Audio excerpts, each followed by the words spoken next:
Buat para penggemar laptop yang ringan, kira-kira bisa nggak ya laptop seberat 1,3 kg itu punya performa setara dengan laptop performa tinggi?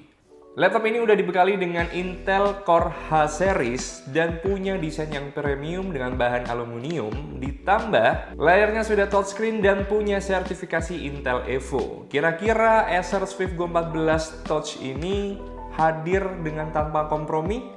Mari kita bahas di video kali ini. Dari sisi desain, Acer Swift Go 14 Touch memang mengutamakan mobilitas. Bodinya menggunakan material aluminium dengan desain minimalis, tampilannya tetap profesional saat dibawa bekerja atau kuliah. Bobotnya itu tadi, cuma 1,32 kg. Touchpadnya menarik karena menggunakan material Ocean Glass, material yang dibuat dari plastik daur ulang. Dan engselnya dirancang sedikit mengangkat keyboard saat layar dibuka, sehingga posisi mengetik menjadi lebih ergonomis.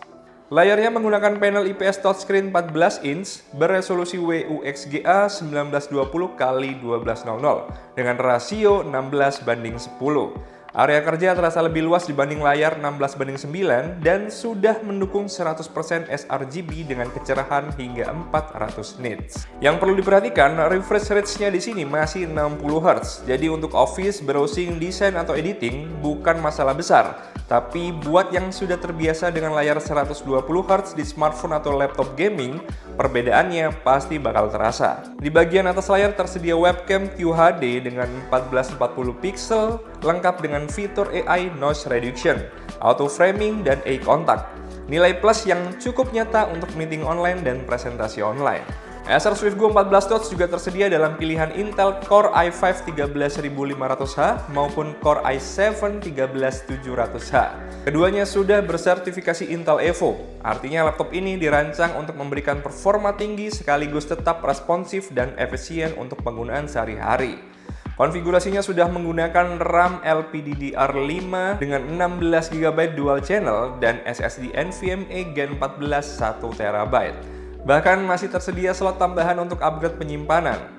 Dengan spesifikasi tersebut, laptop ini cocok untuk multitasking, Microsoft Office, editing foto, desain grafis, hingga editing video. Tapi ada beberapa poin yang perlu kalian perhatikan. Menggunakan prosesor H-series di bodi setipis ini membuat sistem pendingin bekerja lebih keras. Karena menggunakan prosesor H-series di bodi setipis ini, membuat sistem pendingin bekerja lebih keras saat digunakan untuk rendering atau beban kerja berat dalam waktu lama. Untuk urusan daya, laptop ini sudah menggunakan baterai 65Wh dengan dukungan fast charging 65 Watt. Dari sisi konektivitas sudah cukup lengkap. Ada dual port Thunderbolt 4, HDMI, USB Type A, audio jack 3,5 mm, micro SD reader, Wi-Fi 6E hingga Bluetooth 5.1.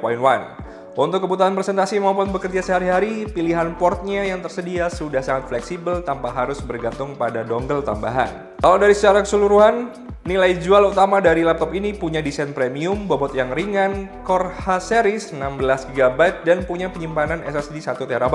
Ditambah ada webcam 1440 pixel plus sertifikasi Intel Evo-nya. Cuman yang perlu diperhatikan adalah layar yang masih 60 Hz dan kipas lebih aktif saat beban berat. Jadi kalau kalian pengguna laptop yang mengutamakan bobot yang bisa dibawa kemana-mana, apalagi pekerjaan kalian mobilitasnya tinggi, ini bisa jadi salah satu referensi yang mungkin bisa kalian catat di keranjang kalian.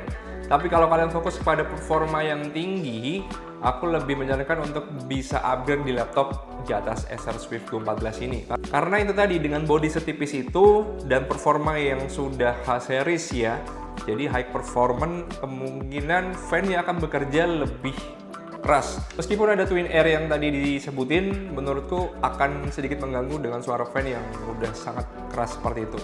Jadi kembali lagi ke kebutuhan kalian. Kalau kalian lebih mengutamakan mobilitas yang performanya sudah cukup lumayan, nah Acer Swift Go 14 Touch ini udah menjadi sangat rekomendasi buat kalian.